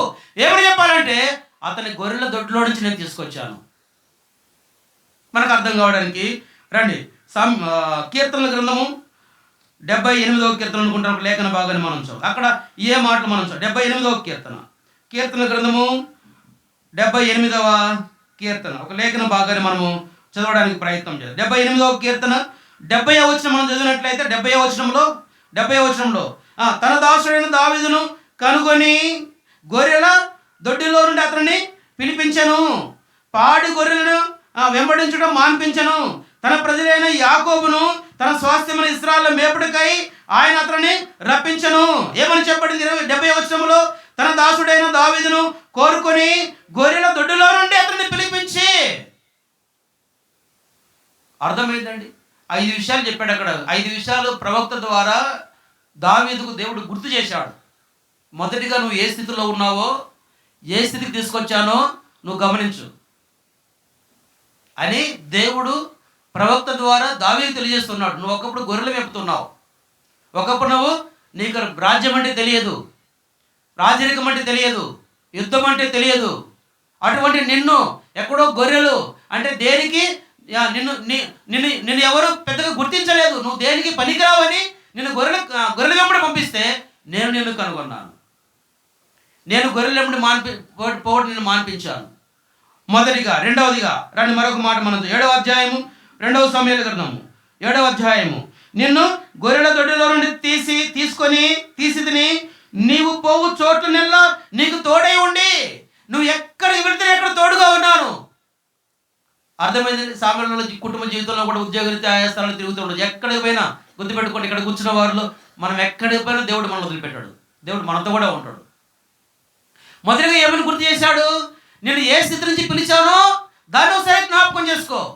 రెండవదిగా నువ్వు ఎక్కడ పోయినా కూడా నేను నీకు ఎట్లా తోడుగా ఉన్నానో దాన్ని కూడా జ్ఞాపకం చేసుకోన్నాడు దేవుడు. మూడవదిగా మరొక మాట మనం చదువు. ఏమని చెప్పబడింది? చోట్ల నీకు తోడై ఉండి నీ శత్రువులందరినీ నీ ఎదురు నిలవకుండా నిర్మూలం చేసి. దావీదు జీవితంలో ఎన్నో యుద్ధాలు ఎదుర్కొన్నాడు దావీదు. నాకు ఒక విధంగా చెప్పాలంటే దావీదు ఒలికించినంత రక్తాన్ని ఎవరు ఒలికించలేదు. దావీదు చంపినంత మంది జనాలను ఎవరు చంపలేదు చరిత్రలో. దావీదు తన మనసులో అనుకున్నాడు, ఏమనుకున్నాడు? నేను దేవునికి ఒక మందిరం కట్టాలనుకుంటే దేవుడు ఏమన్నా తెలుసా? లేదు లేదు, నీ చేతులు ఎంతో రక్తాన్ని ఒలికించాయి, ఎంతోమందిని చంపావు, కాబట్టి నీ ద్వారా మందిరం కట్టబడకూడదు. నీ కుమారుడు నా కుమారుని చేసుకొని, నీ సంతతి నా సంతతి చేసుకొని, నీ కుమారుడు ద్వారా నేను మందిరం కట్టించుకొని చెప్పాడు దేవుడు. దానికి గల కారణం ఏంటి తెలుసా? నీ చేతులు ఎంతో రక్తాన్ని ఒలికించాయి. అంటే ఉద్దేశం ఏంటి? ఎన్నో స్థలాలకు దావీదు యుద్ధానికి వెళ్ళాడు. దావీదు జీవితంలో ఓటమి అనేది లేదు. అర్థమైందండి? ఎక్కడికి వెళ్ళినా వరద వలె, మన చదువుతా 18వ కీర్తన మనం చదివినట్లయితే భక్తిహీనులు వరద వలె తన మీద పొరలేరంట, వచ్చారంట. అర్థమైందండి? దావీదు గురించి ఏమని చెప్పబడింది? దావీదు పేరు చెప్తే సింహపు గుండె వంటి గుండె కలిగిన వారు సైతం ఏం చేస్తారంట? భయపడతారంట. ఎందుకో తెలుసా? దావీదు వెనక దేవుని హస్తం ఉంది. దావీదు పక్షాన దేవుడే యుద్ధం చేశాడు. అర్థమైందండి? ఆ యొక్క ఎలుగుబంటిని చంపినప్పుడు, సింహాన్ని చంపినప్పుడు, లేదా గొలియాతును చంపినప్పుడు, లేదా సౌలు తరిమినప్పుడు, లేదా ఫిలిష్తీయులు తరిమినప్పుడు, దావీదు జీవితం అంతా దావీదు రాజనే కానీ దావీదు జీవితం అంతా పోరాటమే, దావీదు జీవితం అంతా యుద్ధమే, దావీదు జీవితం అంతా శత్రువులే. అయినా దావీదును దేవుడు కరుణించి కాపాడు. అందుకని చెప్పాడు తెలుసా? నువ్వు పోయే ప్రతి స్థలములో నేను నీకు తోడై ఉండి అన్నాడు. ఫస్ట్ ఏమన్నాడు ఆయన? నువ్వెక్కడున్నావో, ఎక్కడ తీసుకొచ్చాడో గుర్తుపెట్టుకో. చాలాసార్లు మనం మర్చిపోతాం మన స్థితిని. మనం దేవుడు ఏ స్థితిని చేసి తీసుకొచ్చాడు, కొంచెం మనం దేవుడు కొంచెం మనం బ్లెస్ చేస్తే మన పాత స్థితిని అంతా మర్చిపోయి మన లోకంలో అంటూ ఉంటారు కదా, కళ్ళు నెత్తికెక్కిరేరు అంటూ ఉంటారు కదా, పెద్దోళ్ళు అంటూ ఉంటారు. మరి వాళ్ళ తల్లిదండ్రులు చూస్తే అప్పుడు వాళ్ళకి భోజనం కూడా లేదురా, కానీ ఇప్పుడు వాళ్ళకి అసలు కళ్ళు మిల్లు కనపడడం లేదు. అట్లా ఉండకూడదు విశ్వాసులు, ఎవరు ఉండకూడదు. అర్థమైందండి? ఏమన్నాడు? నువ్వు ఏ స్థితి నుంచి పిలువబడ్డా ఒకసారి జ్ఞాపకం చేసుకో. రెండవదిగా నీ శత్రువులందరినీ నిర్మూలన చేస్తూ వచ్చాను. మూడవదిగా నువ్వు వెళ్ళే ప్రతి స్థలంలో నీకు తోడై ఉంటూ వచ్చాను. నాలుగవదిగా రెండో మాట మనం చదువు మనకు అర్థం కావడానికి, నువ్వు పోవు ప్రతి చోట్ల నెల నీకు తోడై ఉండి నీ శత్రువులందరినీ ఎదురు నిలవకు నిర్మూలము చేసి లోకములోని గనులైన వారికి కలుగు పేరు నీకు కలగజేసిదిని. లోకములో గనులైన వారికి కలిగిన పేరు నేను నీకు కలగజేశాను. అందుకని దావీదు కూడా ప్రార్థన చేశాడు తెలుసా? ప్రభా, ఇంతగా నన్ను హెచ్చించుటకు నేను ఏపాటి వాడును. ఇదే అధ్యాయం ఒక మాట మనం గుర్తు చేసుకుని మనకు అర్థం కావడానికి 18వ వచనం మనం చదివినట్లయితే 18వ వచనం 7వ అధ్యాయం 18వ వచనంలో దావీదు రాజు లోపల ప్రవేశించి యెహోవా సన్నిధిని కూర్చుండి ఇలాగ మనం చేశాను, నా ప్రభువా యెహోవా, ఇంతగా నీవు నన్ను హెచ్చించుటకు నేను ఏ పాటి వాడను, నా కుటుంబము ఏ పాటిది. ఇది ప్రతి విశ్వాస జీవితంలో కలిగి ఉండవలసింది. కొంత మన పిల్లలు చదువుకొని, కొంత ఉద్యోగంలోకి వచ్చి, కొంత డబ్బు సంపాదించి, కొంత ఒక స్థాయికి వచ్చినట్లయితే మన పాత స్థితిని మొత్తం మనం మర్చిపోతున్నాం. అందుకని దావీదు కూడా యాకోబు కూడా దేవుడు ఆ మాట గుర్తు చేశాడు. ఇంకా యాకోబుని ఏమని హెచ్చరించాడు తెలుసా? రండి ఒకే రెండు లేఖన భాగాలు మనం చూసి ముగిద్దాం. ద్వితీయోపదేశకాండము 32వ అధ్యాయము, ద్వితీయోపదేశకాండం 32వ అధ్యాయము 14 నుంచి కొన్ని మాటలు మనం చదివినట్లయితే, లేదా 13వ వచనం నుండి, భూమి యొక్క ఉన్నత స్థలం మీద వాణ్ణి ఎక్కించను, పొలముల పంట వానికి తినిపించను, కొండ పంట నుండి నూనెను, కొండ పంట నుండి తేనెను, చెకుముకి రాత్రి నుండి నూనెను అతనికి జుర్రించను, ఆవు మజ్జిగను, గొర్రె మేకల పచ్చి పాలను, గొర్రె మేకల క్రొవ్వును, భాషాన పొట్టేళ్లను, మేకలను, తర్వాత గోధుమల మెరికల సారమును. అసలు ఆయన తిన్న ఫుడ్ ఎట్లాడో తెలుసా? ఇప్పుడు మనం తినలేం, ఇదంతా కూడా దొరకదు కూడా మనకు. అట్లా పోషించాం, ఉంటే కదా తినండి అంటాడు. అర్థమైందండి? ఎటువంటి భోజనం తెలుసా? అటువంటి భోజనంతో పోషిస్తే ఏమైందంట? 15వ వచనంలో యెషూరు అంటే ఇశ్రాయేలు, యాకోబే, ఎవరో కాదు, గుర్తుపెట్టుకోండి. 15వ వచనం, యెషూరును క్రొవ్విన వాడై కాలు జాడించను. నీవు క్రొవ్వి బలిసి మందుడమైతివి. వాడు తను పుట్టించిన దేవుణ్ణి విడిచిపెట్టాను. పైన నిన్ను ఎట్లా కనుగొన్నానో, ఎట్లా పరామర్శించాను, నీ మొదటి స్థితి ఏంటో ఒకసారి జ్ఞాపకం చేసుకో. ఒక స్థాయికి వచ్చిన తర్వాత నువ్వు క్రొవ్విన వాడవై కాలు జాడించావు. అర్థమైందండి? చాలామంది జీవితాల్లో ఇది మనం చూస్తూ ఉంటాం. ఏమీ లేనప్పుడు ప్రభు దగ్గరికి వెళ్ళి కన్నీటితో ఒడిబట్టి ప్రార్థన చేసి దేవుణ్ణి అడిగి దేవుని ద్వారా పొంది దేవుని ద్వారా సమస్తాన్ని పొంది మనము అనుభవిస్తున్న సమయంలో మనం మొదటి స్థితిని మర్చిపోయి ఏం చేస్తామంట, మనం దేవుడు డైరెక్ట్గా మాట చెప్తాం, ఏమని, నువ్వు క్రొవ్విన వాడవై నువ్వు కాలు జాడించావు. అందుకని యాకోబు యొక్క తొడగూటి నరమని చెప్పబడింది, కానీ తొడగూడు వసిలేటట్లుగా దేవుడు కొట్టాడంట. అప్పటి నుంచి కర్ర మీద ఆనుకొని, ఆ కర్రే దేవుడు. కర్ర దేవుడు అంటే కర్ర దేవుడే కాదు, గుర్తుపెట్టుకోండి. కర్ర మీద ఆనుకున్నట్లుగా దేవుని మీద ఆనుకున్నప్పటి నుంచి. అర్థమైందండి? కాబట్టి ఏం చేయకూడదు, జీవితంలో దేవుడు ఎంత హెచ్చించినా ఏం రాకూడదు, లోపలికి గర్వం రాకూడదు. ఇట్లా చాలామంది దేవుని యొక్క వాక్యం చాలామంది గురించి మనం చెప్పగలము. అర్థమైంది? యోసేపుకి ఎటువంటి బ్యాక్గ్రౌండ్ లేదు, ఉన్నతమైన స్థాయికి దేవుడు తీసుకెళ్ళి. ఎస్తేరుకి ఎటువంటి బ్యాక్గ్రౌండ్ లేదు, ఉన్నతమైన స్థాయికి తీసుకొచ్చాడు. 127 సంవత్సరాలకు రానేది. అర్థమైంది? ఐగుప్తు దేశమంతట్లో రాజు తర్వాత యోసేపు ఒక ఉన్నతమైన స్థాయిలో ఉంటూ వచ్చాడు. దావీదు ఏ బ్యాక్గ్రౌండ్ లేదు, ఒక గొర్రెలు కాస్తున్న కాపరి ఏమయ్యాడు, ఇశ్రాయేలు ప్రజలకు 40 సంవత్సరాలు ఏకదాటిగా రాజుగా పరిపాలన చేశాడు. దావీదు సంతతి నుంచి ప్రభువైన యేసుక్రీస్తు వారు భూలోకానికి అవతరించాడు. యాకోబుకి ఏ బ్యాక్గ్రౌండ్ లేదు, మొత్తాన్ని సమస్తాన్ని వదిలేశాడు. తన యుక్తి చేత జ్ఞానం చేత ఏదో జ్యేష్ఠత్వం హక్కును తండ్రి దగ్గర ఆశీర్వాదం పొందాడు, కానీ ఏమని ఉంచలేకపోతూ వచ్చాడు. కాలి చేత పారిపోవాల్సి వచ్చింది. బైబిల్తో ఉన్నప్పుడు, అరణ్యంలో ఉన్నప్పుడు, పాడిన ఎడారిలో ఉన్నప్పుడు దేవుడు తన స్థితిని చూసి కనుగొని పరామర్శించి కనుపాపలే కాపాడి ఉన్నతమైన స్థితికి తాను తీసుకొస్తే అన్నాడు, యెషూరును నువ్వు క్రొవ్విన వాడివి, నువ్వు కాలు జాడించావు. యాకోబు కాదు, మళ్ళీ చాలామంది మీదే చేస్తాం. మొదటి స్థితిలో ఏం చేస్తాం, మనము మర్చిపోతాము. నేను మీకు చాలాసార్లు చెప్పి ఉంటాను. ఒక రాజు అయిపోయింది, ముగించేస్తూ ఉన్నా. ఒక దేశంలో ఒక రాజు ఉండేవాడు. ఆ రాజు ఏం చేసేవాడంటే ప్రతిరోజు సాయంకాలం పూట తన పర్సనల్ ఒక గది ఉంటే గదిలోనికి వెళ్ళి, అంటే రాజవస్త్రాలు, సింహాసనం మీద కూర్చున్నప్పుడు రాజు ఏ అలంకరణతో ఉంటాడో అదే అలంకరణతో ఆ పర్సనల్ గదిలోనికి వెళ్ళి 1 గంట సేపు ఆ గదిలో ఉండి ఆ తర్వాత మళ్ళీ బయటకు వచ్చేవాడంట. ప్రతిరోజు అట్లా చేసేవాడంట. రాజు దగ్గర ఉండే మంత్రి అనుకున్నాడు, ఈయన లోపల ఏం చేస్తున్నాడు, లోపల ఏముందో చూడాలనుకున్నాడంట. రహస్యంగా ఒంటరిగా లోపలికి వెళ్ళి ఏం చేస్తున్నాడు లోపల అని చూద్దామని ఒకసారి ఒక చిన్న కన్నం వేసుకొని చూసేదానికి ఏర్పాటు చేసుకుంటాడంట.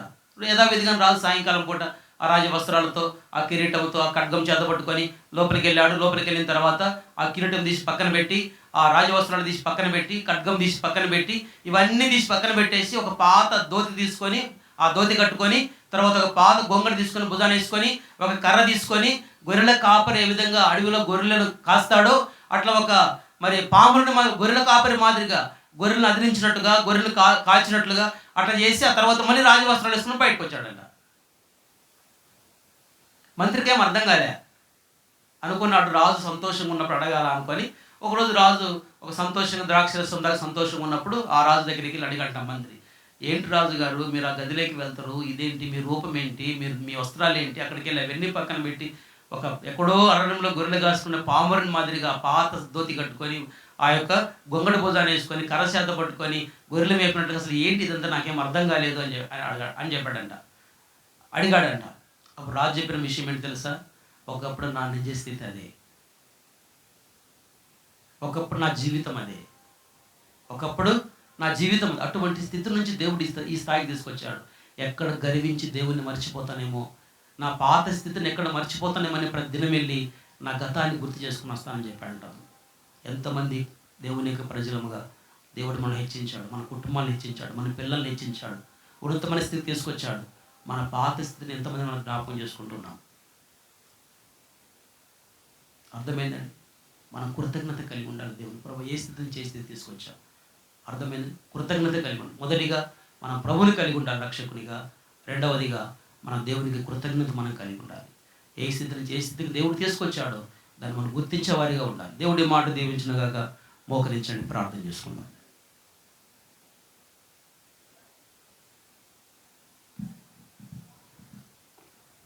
ఒక్క నిమిషం మౌనముగా చాలామందిని చేరువచ్చాం, చాలామంది మాటలు విన్నారు. నిజంగా దేవుడు మనల్ని ఏ స్థితి నుంచి ఏ స్థితికి తీసుకొచ్చాడు. ఒకప్పుడు యాకోబు స్థితి కాదా మనది, ఒకప్పుడు దావీదు స్థితి కాదా మనది, ఒకప్పుడు యోసేపు స్థితి కాదా మనది, ఒకప్పుడు ఎస్తేరు స్థితి కాదా మనది.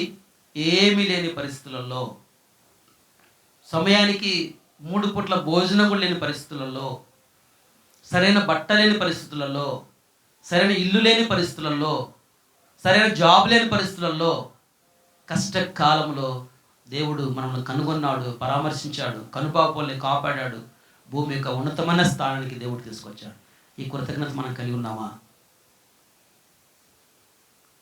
అంతకంటే ముందుగా ఇంకా ఎవరైనా ఒకవేళ పొరపాటున యేసుక్రీస్తు ప్రభువును స్వరక్షకుని అంగీకరించకుండా హృదయంలో చేర్చుకోకుండా ఉన్నట్లయితే ఈ సందర్భంగా సరే యేసుక్రీస్తు ప్రభు హృదయంలో చేర్చుకోవాలి. దేవుని బిడ్డవు కావాలి. అప్పుడు నీ కష్టం ఏదైనా దేవుడు చూస్తాడు.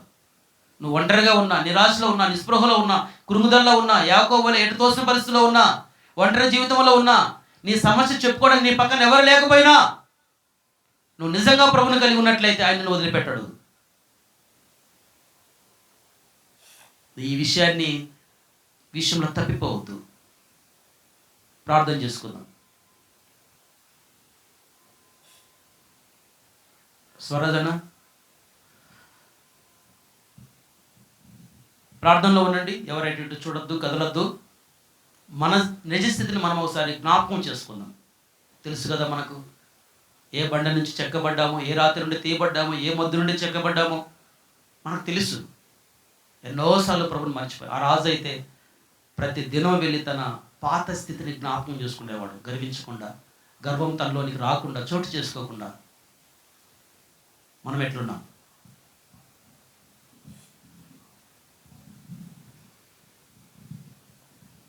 ప్రార్థన.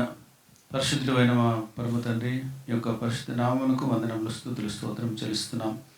సాయంకాల సమయంలో తండ్రి సహోదరుడు శామ్యూల్ వారి గృహంలో మాకు ఇచ్చిన యొక్క సహవాసం బట్టి మీకు ఎంత వందనాలు, స్తోత్రాలు చెల్లిస్తున్నాం.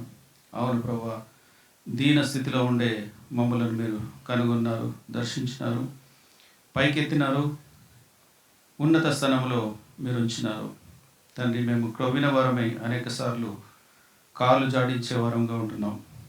మీ యొక్క కాపుదల, మీ యొక్క హస్తము, మీ యొక్క ప్రేమను, మీ యొక్క కరుణను అనుభవించి కూడా తండ్రి మేము తిరుగుబాటు చేసే వారంగా ఉంటున్నాం. మమ్మల్ని క్షమించండి తండ్రి. మేము అనుకోగలిగి విధేయులమై దీనత్వంను ధరించుకొని తండ్రి మీ కృపలో ఎదుగునట్లు మీరే మాకు సహాయం దయచేయమని ప్రార్థిస్తున్నాం. ఈ రాత్రి వేళ ఇంకెవరైతే మిమ్మల్ని స్వరక్షకుని అంగీకరించలేదో వారిని దర్శించండి, వారిని ముట్టండి తండ్రి. మీ వాక్కుతో వారితో మాట్లాడండి. మీ కృపలో తండ్రి ప్రతి ఒక్కొక్కరిని జ్ఞాపకం చేసుకోండి. మమ్మల్ని అందరినీ తండ్రి దీనులుగా ఉండునట్లు మీ వాక్యం చేత పోషించబడి ఎదిగి మీకు మహిమార్థమైన జీవితం జీవించడానికి ప్రతి ఒక్కొక్కరిని వ్యక్తిగతంగాను ప్రతి కుటుంబాన్ని కూడా మీరు జ్ఞాపకం చేసుకోమని ఈ సాయంకాల సమయంలో తండ్రి బ్రదర్ శామ్యూల్ గృహం కూడా మీరు జ్ఞాపకం చేసుకున్నందుకు వందనాలు. వారికి ఇచ్చిన స్వస్థతను బట్టి, వారికి ఇచ్చిన తండ్రి ఎదుగుదలను బట్టి, పిల్లలకు ఇచ్చిన విద్యాభ్యాసాన్ని బట్టి, అదే రకంగా తండ్రి వారికి ఇచ్చిన ఉద్యోగాలను బట్టి కూడా మీకు వందనములు, స్తుతులు, స్తోత్రం చెల్లిస్తున్నాం. వారిలో కూడా అనారోగ్యంగా ఉన్నప్పుడు తండ్రి మీరు ముట్టి బాగు చేసినారు. అందుకే మీకు స్తుతులు, స్తోత్రం చెల్లిస్తూ ఉన్నాం. ఈ సాయంకాల సమయం తండ్రి మాకందరికి కూడా మీరు పంచి ఇచ్చిన వాక్యం బట్టి మీకు ఎంత వందనాలు, స్తోత్రాలు చెల్లిస్తూ ఈ సహవాసాన్ని దీవించమని యేసుక్రీస్తు వారి పరిశుద్ధ నామమున ప్రార్థించి వేడుకుంటున్నాం తండ్రి. ఆమేన్. తండ్రి అయిన దేవుని ప్రేమ, కుమారుడైన ప్రభువైన యేసుక్రీస్తు వారి కృప, పరిశుద్ధాత్మ దేవుని యొక్క అన్యోన్య సహవాసం ఇక్కడున్న మనకును ఆయన కోసం కనిపెట్టుకొని ఉన్న సకల పరిశుద్ధులకును ఇప్పుడును ఎల్లప్పుడూ సదాకాలము తోడే ఉండునుగాక. పక్షిరాజు తనదు పిల్లల కాసెడు రీతి, పక్షిరాజు తనదు పిల్లల కాసెడు రీతి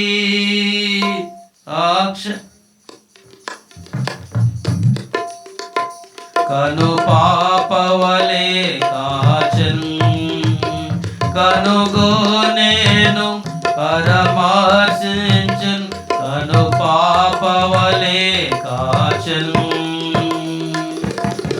క్షణౌనత్యము రాక్షకుడే తెలుపును పర్వత శిఖర శ్రేణుల వలెనే నిశ్చలమైనది పర్వత శిఖర శ్రేణుల వలెనే నిశ్చలమైనది.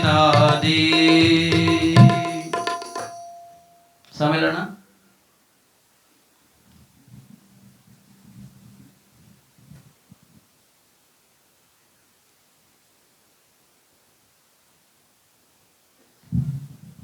మా యొక్క వనాన్ని మన్నించి మీరందరూ కూడా ఈ యొక్క తీవ్రమైనటువంటి చలిలో వచ్చినందుకు మీకు దేవుని నామంలో ప్రైజ్లను తెలియజేసుకుంటున్నాం.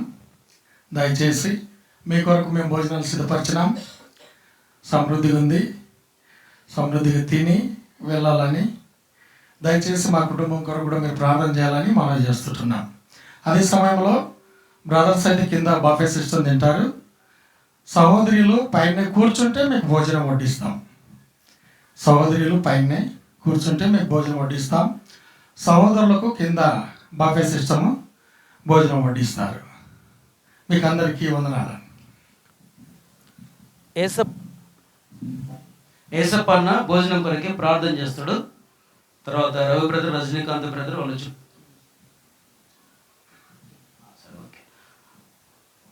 భోజనాలు దైవ సేవకుడు సురేష్ బ్రదరు భోజనం ప్రార్థన చేయండి దయచేసి.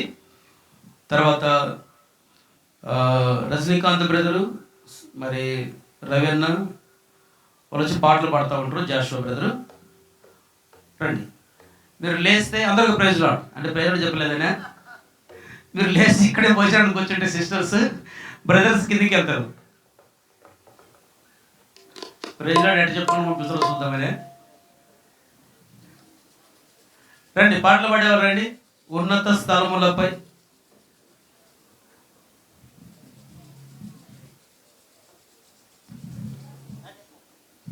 రక్షణ ఔన్నత్యము అనే పాట పాడతారు.